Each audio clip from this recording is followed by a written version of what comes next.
Assalamualaikum warahmatullahi wabarakatuh. Good morning class. How are you today? I hope you are always in a good condition.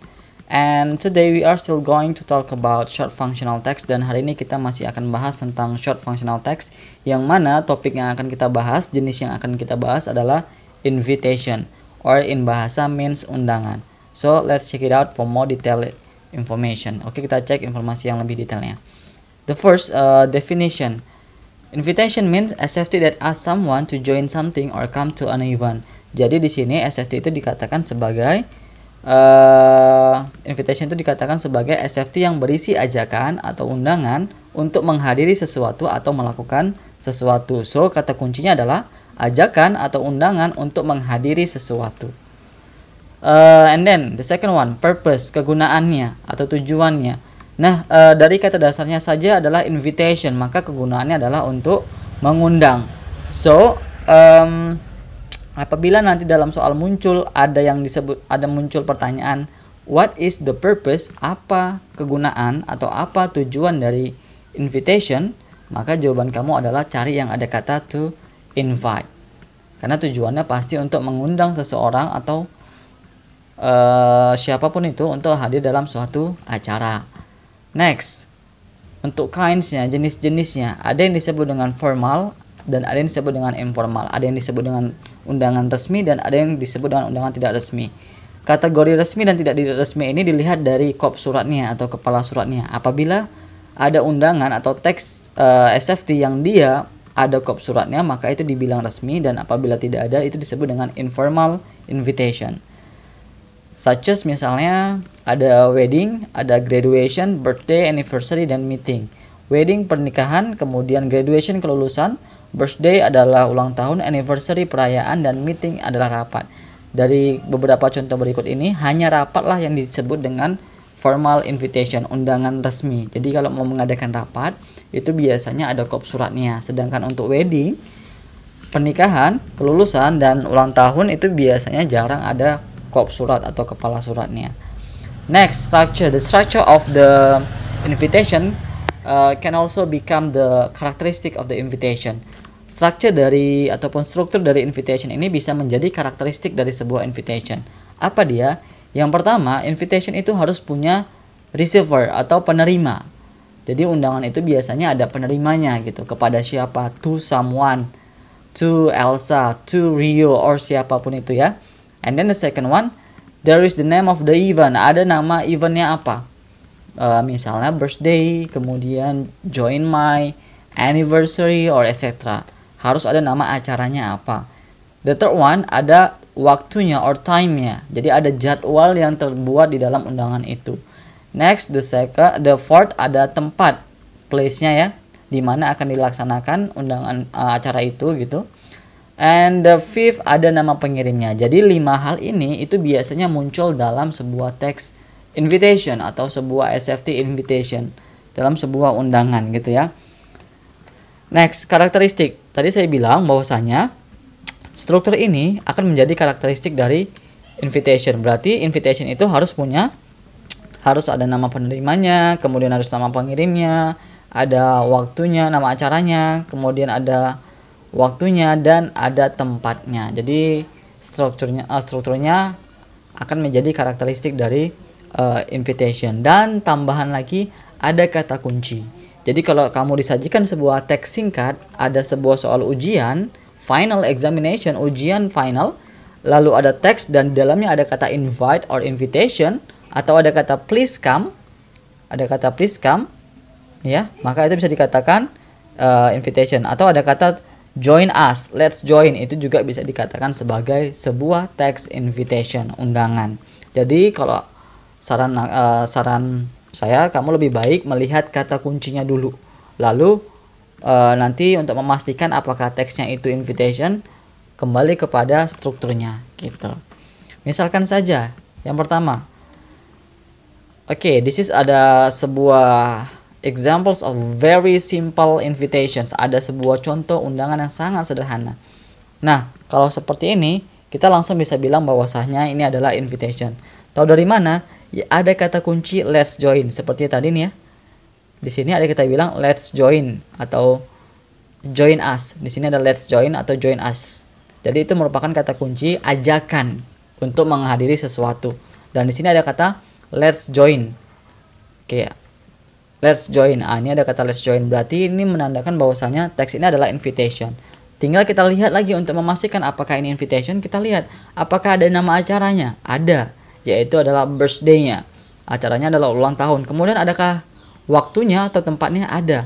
Tempatnya di jalan Maple Road. Kemudian ada waktunya Monday, August the 1st. Ya, ada waktunya juga sini 2 until 4 PM ya. Ada jamnya jam berapa. Jadi jelas yang tidak ada di sini hanyalah nama pengirim dan nama penerima. Mungkin nama pengirim dan penerimanya ada di sampul depan dari sebuah undangannya. Next, this one. Soal UN tahun 2017 nomor 6 sampai nomor 8. Let's see. Approaching the summer holiday 2017. Kita lihat, ini ada sebuah teks. Lalu tahu dari mana bahwa teks ini adalah sebuah invitation? Kita hanya melihat kata kuncinya. Kata kuncinya tadi ada kata invite dan ada kata join. Kita cek. Ternyata di sini ada kata invite. Lalu ada kata join. Invite dan ada kata join. Berarti kita bisa ambil kesimpulan bahwasanya ini adalah sebuah teks undangan atau invitation. Kemudian kita lihat lagi strukturnya. Apa strukturnya? Ada nama penerimanya. Nama penerima di sini kebetulan tidak ada, cuman tersirat dalam teks ini ada dibilangnya we invite all students to this program. Kita mengundang semua siswa. Berarti semua siswa diundang. Berarti penerimanya adalah seluruh siswa. Siapa nama pengirimnya? Di paling bawah ada regard committee, ada panitia. Kemudian apakah ada nama acaranya? Ada. Programnya adalah outdoor games, kemudian sport camping. Kemudian tempatnya di mana? Bumi Perkemahan Cibubur. Kemudian waktunya kapan? Sudah ada semua di sini. Next, tinggal kita lihat apa yang diminta dalam pertanyaan itu. Nah, justru di sini nomor 6 harusnya salah ya. What is the announcement about? Ini harusnya bukan pengumuman itu tentang apa, tapi harusnya ini lebih tepat kepada undangan itu tentang apa gitu ya. Kalau kita lihat di sini undangan ini tentang apa? Jawabannya adalah kita lihat Bintang Prestasi Secondary School is organizing Youth Summer Camp. Ada mengadakan yang namanya Youth Summer Camp gitu ya. Kemudian mengadakan Youth Summer Camp. Oh, berarti sudah ada jelas jawabannya, yaitu di Summer Camp. Ya, camping musim panas ya, Summer Camp. Next, number 7. What should students do if they want to join the program? Apa yang seharusnya siswa lakukan if they want to join, jika mereka mau join? Oke, kata kuncinya join. Tinggal kita lihat dalam teks ini. Di sini ada kata join. Kita lihat ya. Should you interested in joining this program? Jika kamu tertarik mengikuti program ini, apa katanya? Please register yourself to Mr. Surya Priyatna. Tolong daftarkan dirimu kepada Pak Surya Priyatna. Jadi kalau kamu mau mengikuti program ini, maka kamu harus mendaftar kepada Pak Surya Priyatna. Maka jawabannya adalah yang tidak ada ya. Di sini ada confirm the invitation, mengkonfirmasi undangan. As parents tidak ada. Kemudian go to Bumi Perkemahan Cibubur, gak ada ya yang menyatakan bahwasanya harus menghubungi kepada Pak Surya Priyatna. Kalau tidak ada, kita lihat lagi kalimat berikutnya. You should present your parents' consent when registered. Kamu harus menunjukkan surat izin orang tua kamu ketika mendaftar. Berarti jawabannya sebelum mendaftar kepada Pak Surya Priyatna, kita harus meminta izin kepada orang tua, lalu menunjukkannya kepada Pak Surya Priyatna. Maka jawabannya adalah yang B, ask parents permission. Di sini tidak nampak ya, tapi ada tersirat gini. Jadi sebelum kita ketemu dengan Pak Surya Priyatna untuk mendaftar, kita harus menunjukkan surat izin orang tua kita. Berarti yang harus kita lakukan sebelum mengikuti program adalah meminta izin kepada orang tua kita. Next, for number 8, we know from the announcement. Jadi di sini dianggapnya sebagai announcement ya, padahal sebenarnya ini adalah invitation. Tapi nggak apa-apa, mungkin dia menganggap ini sebagai announcement karena ini ditujukan kepada semua siswa. Jadi seolah-olah seperti announcement, pengumuman gitu ya. Padahal intinya adalah ini invitation karena ada kata invite-nya. Next, we know from the announcement that the program. Kita tahu dari pengumuman ini atau dari undangan ini bahwa program selama seminggu So kita hanya mengisi dengan vocabulary yang pas, yang sesuai.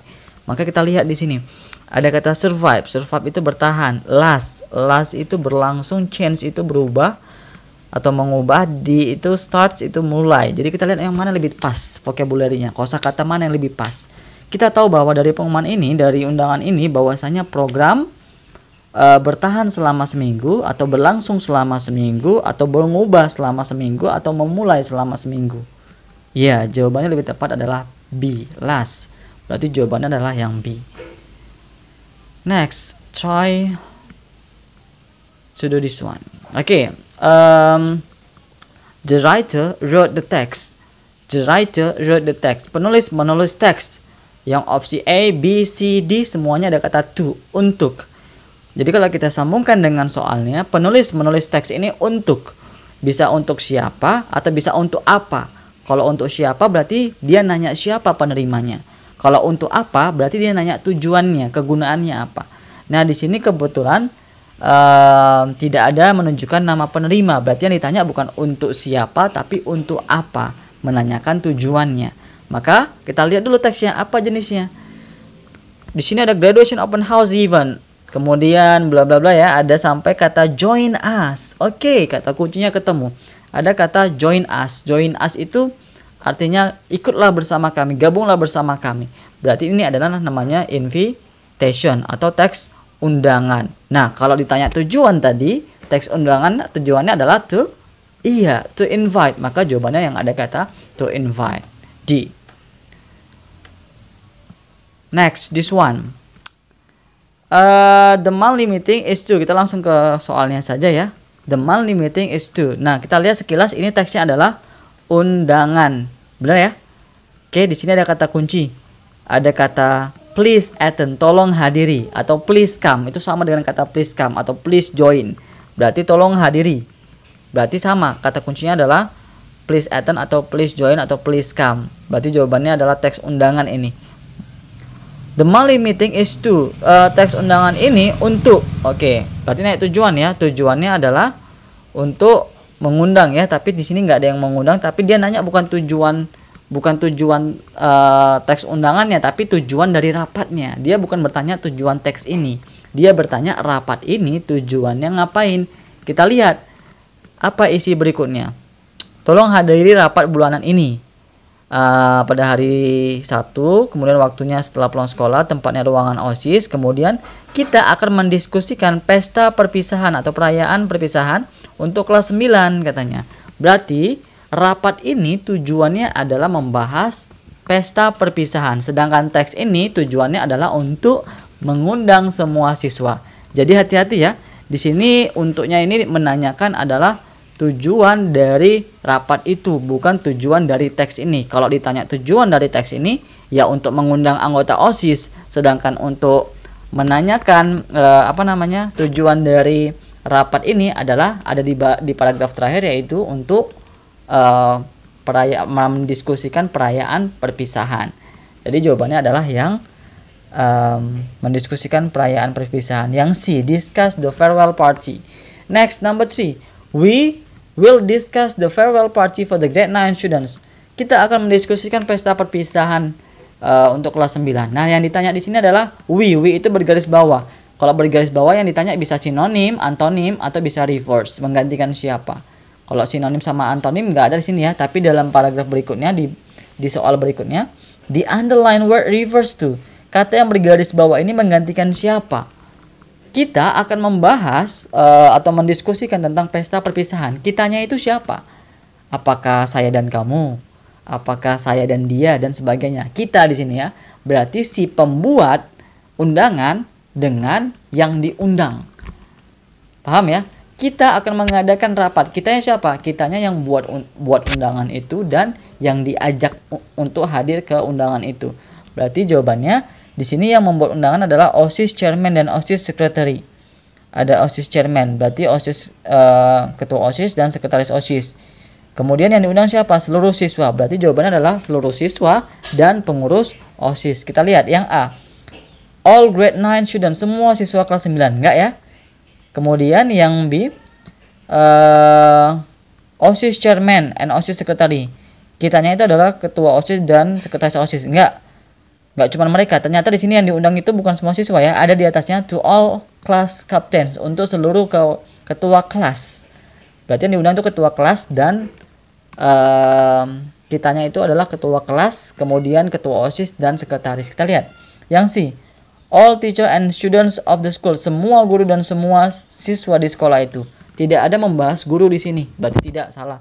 Maka opsi yang terakhir, the OSIS committee and all class captain, pengurus OSIS dan ketua dari semua kelas. Ya jelas, ketua OSIS dan sekretaris itu kan masuk kepada kategori pengurus OSIS, dan kemudian tambahannya adalah seluruh pengurus kelas. Jadi yang membahas ini adalah pengurus OSIS dan pengurus kelas atau ketua kelasnya.